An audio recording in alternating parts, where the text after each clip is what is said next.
What's going on, guys? Danny from Slow Restoration, and we're still working on this square body Chevy. Time to actually get this thing wired up. It is getting a Holley Terminator X Max system. It's a 550-934, so it's drive-by-wire and trans control. And that's also the part number for the EV6 injectors, which, because we swapped the Trailblazer SS intake on this, that is what it has. So we should be good to go with that. And this actually isn't even open yet, so let's get that cut open. We'll start fresh. There we go.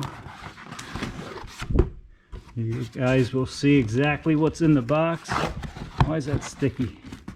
Let me get this box open. All right, so it was taped on the top too. So we're inside the box now. This is, if I remember correct, yeah, that's the drive-by-wire harness. We won't need that until we get up top. Here's the main harness. This has actually got, well, it's got all your main connections to it. Relays and stuff like that. Here is the transmission harness, as you can see by the plug there. Set that aside. And this is the main power harness, I believe. Yep. That's the main power harness, and then this is the bag that has your injector harness. You can see right there, injectors, and this is EV6 or US car. Set that aside, and since we're still up in the air, we're going to grab our oxygen sensor and go ahead and spin it in that new exhaust we just put on. And this is your input outputs. Won't need that yet either. And this is your, I think that's your oxygen sensor adapter harness. Let's see here, yep, that plugs in there. We can go ahead and plug that on. We can do it later or now, doesn't matter. So this adapts that oxygen sensor to the Holley main harness. So we'll go ahead and get that spun up in the exhaust here. It does come pre-lubed with some anti-seize on it, so we're good to go there. And there's our bung already in the exhaust on the downpipe. So gonna need two hands, and you won't be able to see me doing this with my hands in the way, so I'm gonna go ahead and spin this in and just snug it up a little bit. We got that in there. Wire, we're just gonna kind of push up. I pull it through here and just kind of jammed it up there so I can access it and grab it and pull it the rest of the way up from up top. It is important to note the placement of your oxygen sensor. The Holley Terminator X and X Max only give you one oxygen sensor, so it's only going to read one bag. You want it kind of close to your merge, and you don't want it upside down or even sideways. You want it kind of like that. You could roll that around a little bit more if you wanted to, but you don't want water to accumulate out of the exhaust. So about that, I think they say at least 10 degrees up off of 90 degrees to the side. So that's a perfect placement there. We have plenty of room, easily accessible. And now we'll drop the truck down and get the rest of this harness out. We might as well finish unboxing here. So right here is your 3.5-inch handheld. We'll get that out in a second. We have directions in here. It does come with a weld-in O2 bung. Ours was already in there from the headers. But if you need to, you can drill a hole and weld that in to have access to screw that oxygen sensor in. It also gives you some different diameter fittings for your vacuum line. We'll get into that later. Of course, your directions. This is the actual ECU computer, whatever you want to call it. We got a nice little sticker here. So inside here is the brains of this whole thing. And it was taped, but it just came off, so we're good. We get that undone. And right here is our Holley Terminator X Max. So drive-by-wire and transmission control. Obviously, you can get these in drive-by cable version with transmission control. You can get them in drive-by-wire without transmission control. And you can also get them with just engine management, which is the normal Terminator X, not the Max. So we're good to go with that. Pretty stout unit. We'll find a good spot to mount that as soon as we get the truck down. All right, back up top here, I went ahead and grabbed that O2 sensor extension and pulled that up. We'll just kind of wrap it around the dipstick tube here so it doesn't fall down. And this is what we're starting with. So all this is the factory truck harness. There's actually the injector plugs for that throttle body injection, and a lot of stuff we're just not going to use. We might be able to get some 12-volt signals off there or whatever, but we do have to use some of that because it's got ground wires and it's got some power wires for running inside and powering up the rest of the truck. But right now the intake is just sitting on there, so I think we're going to go ahead and pop it off to make some of the plugs a little bit more accessible, especially on the back of the engine.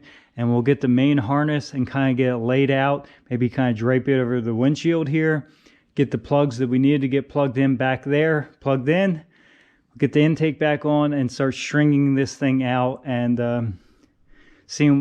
getting a game plan of how we want to run this thing, make it nice and neat and clean as possible, and what we're gonna have to eliminate and stuff like that. If you guys haven't seen, I did actually a couple videos on installing a Terminator X system, an X Max system actually, but that was on a run stand, and it's simply I wasn't really routing anything. It was just kind of throwing it on the engine and making it run, making it functional. Now we actually have to make it look good and route stuff out of the way and around obstacles like this heater box and AC components and all that kind of stuff. So it's definitely going to take a little bit more time, a little more attention to detail, but we'll get it done. And we have the intake off, so to prep the intake before we put it on, we're going to go ahead and take our fuel injection harness, our Holley fuel injection harness, and everything's labeled right there. You can see that's injector 8, and of course it's 1, 2, 3, 4, 5, 6, 7, 8. We know the layout here, and we want our plug to be kind of out of the back. Got the harness all snapped in there, all the injectors hooked up, and we just have it kind of looped around and tucked in there. I like to kind of go in behind the fuel rail and come out. Makes a nice, clean, neat installation. Now we're actually almost ready to throw this back on. A couple connections on the engine itself. Back under the hood here, we have rag down just to keep everything out of the ports, but just a few connections. So the first major ones you really want to pay attention to, off each lead, off each branch per side, there is a ground wire. So this one I didn't hook up yet because I'm going to do it from the bottom, but right here it says connect to cylinder head only, and you do that. You only bolt it to the head. Don't bolt it to the valve cover, which bolts to the head. Don't bolt it to anything else. Bolt it directly to the cylinder head. There's spots, 3 spots I think on the back of each cylinder head, and that's where it needs to go. So this one we're going to do from the bottom. This side we did, you're not going to be able to see it, but it's right here. It's already bolted on and secured. This one with the dipstick tube in the way is going to be a little bit more difficult. So either way, 2 connections right here. Oil pressure sensor snaps right in. The cam sensor on a 24 tooth engine is right here, so that's snapped in. Each branch goes over. This one, driver's side, is the odd ignition. That's plugged into the coil wire. The rest of our harness is kind of just put right over here. This branch goes over. The only extra wire we have here is the map sensor, and we'll just kind of set that to the side. The even ignition is right here, and that's plugged in.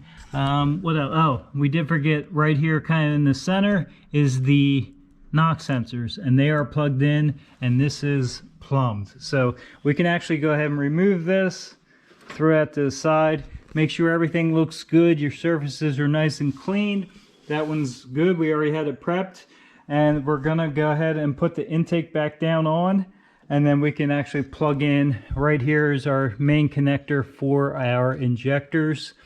You don't have to pull the intake. You can reach down behind it and plug these. I just never bolted this intake on this particular motor engine because it made it easier to install, and I knew I was going to be dropping this harness in. So either way, no big deal there.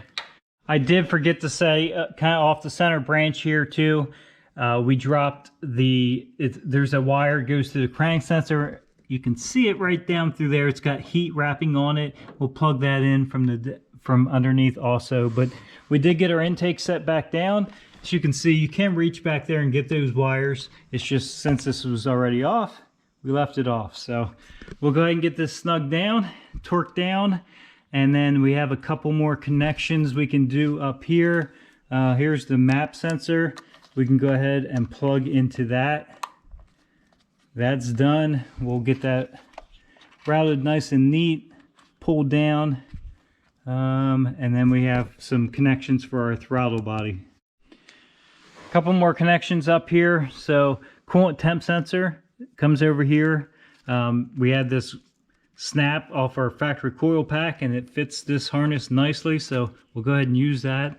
Holds it down. Only thing that gets connected here is the coolant temp sensor. These other ones are, Holley gives you the option, even though it's a Terminator X Max, they give you all the connections to do a drive-by cable also. So idle air control motor and the throttle position sensor are not going to be used on this application, but they still give it to you in the harness.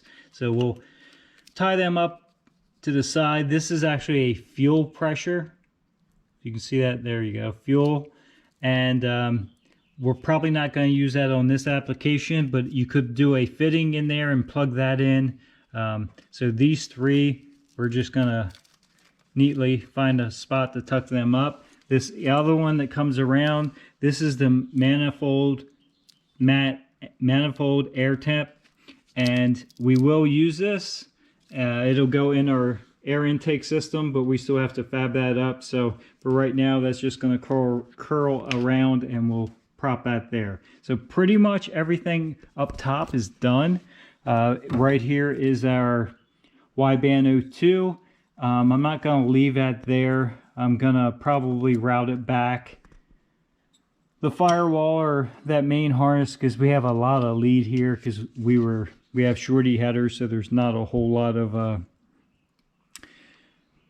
space that we need to go. So we'll find a convenient spot to kind of curl that all up, but this will plug into that. So other than that, the up top is done except for the drive-by cable or the drive-by wire throttle body connection, and that is a separate harness. So this main harness, we're totally hooked up top, and the only thing we got to do is crank sensor down below, hook that one ground wire up to the cylinder head for the odd side, or actually the even side, passenger side, and I guess we're probably down to finding a good spot for our actual computer to live. So I've been a little busy here running some wires and routing some stuff.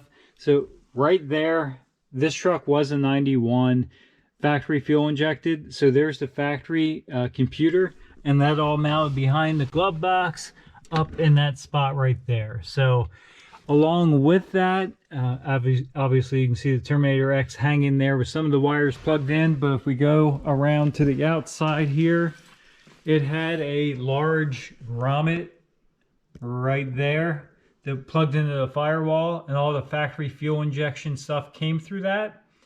So we popped that out, and I started fishing the Holley stuff through. We'll put another grommet in there to finish that off. I just want to make sure I can fit everything through there first, but we're well on our way of wiring a lot of stuff. Like I said, well, as you saw, the Holley is hanging in there right now. We have the main harness through. We have the drive-by wire harness that comes off the throttle body. It's now inside plugged in, and the other side lead goes to the throttle pedal. And this one here is actually the transmission control harness. And this is the end that plugs into the Holley. So I'm getting ready to push that through that hole also. And I think besides the main power harness, that's the last two harnesses that need to go through. Got a couple more things hooked up. We got a couple ground wires hooked up down here. You can never have enough ground wires. You need to have grounds from the engine to the chassis, from the chassis to the body, everywhere. definitely want to have everything grounded out proper. So we did get our transmission harness run through the firewall there. I pushed it down from the top, and we're going to route this over. This is actually just 3 connector plug. This one up here is turbine speed, so that's going to go in the front. That'll kind of take the reading off the front half of the transmission. This is the main controller, and then this one is the vehicle speed sensor, and it's going to be back here by the tail shaft right there. And then here's the main harness. This is, like I said, a 4L80E trans, so a 4L60 would be similar. I think the plug is actually on this side on those, but yeah, every year is a little bit different. So again, this is fairly easy. Just definitely take and make sure everything's tied up out of the way. It's not going to hit anything rotating. It's not going to be against anything hot. So we'll get that plugged in and zip tied and fastened. Keep that nice and out of the way and route it as neat as we can. Back inside here, this is very foolproof. They only plug in one spot. So this is the drive-by wire throttle body, and this is the 2 off the main harness plugs. This will be the main power wire plug, and this will be the transmission control plug. But again, you can't plug it in the wrong spot. So pretty foolproof. We're going to keep routing wires, pulling wires, and get everything situated, and then find a good spot to mount that. I'm not sure if I'm going to go back up on the bottom of the cowl here, or maybe off the heater box. I'm not real sure yet. Depends on the room we have behind the glove box lid here. We're working on, of course, we have to mount our new gas pedal here, because this system is now going to be drive-by wire, and the old pedal assembly here actually bolted to this bracket. I already got this piece bolted on, but this is the old factory stuff. This piece went onto there, and that housed and allowed this whole thing to swivel, and the old cable clipped in there, which went through the firewall and operated the throttle. So we unbolted that, took it off here, so it's 3 bolts right here. If you look underneath, those 3 bolts right there are where this bolted on right there. So we took that off, took that pedal off. This throttle pedal is new. It came with this metal bracket on it, which I also unbolted. And here's the part number right here for, I believe that's the GM part number for this pedal assembly. It's got a metal arm out of it, and then the pedal itself is fixed and it's plastic. So it's a pretty nice piece. It's got 3 bolts that bolt on. One of the bolt holes nicely lined up in this pedal anyway. So I think we're just gonna bolt this back to the truck and then kind of position this where it's most comfortable driving position. We'll mark that, drill these other 2 bolts, and put our hardware that came with the new pedal, bolt that to that pedal, or bolt that to that bracket, and then this will bolt on just like it did from the factory. So pretty much that's how it's going to be. As you can see, we have swing on our pedal. It's pretty firmly mounted, and it's in stock location, and we really didn't have to modify very much at all. So both brackets kind of worked. The mounting that was already on the pedal, and then the factory square body firewall mount for the pedal, and that looks pretty comfortable to me. Distance between here, it's not too close, not too far away. You have some room on this side, and again, you got your pedal travel. So I call that a win.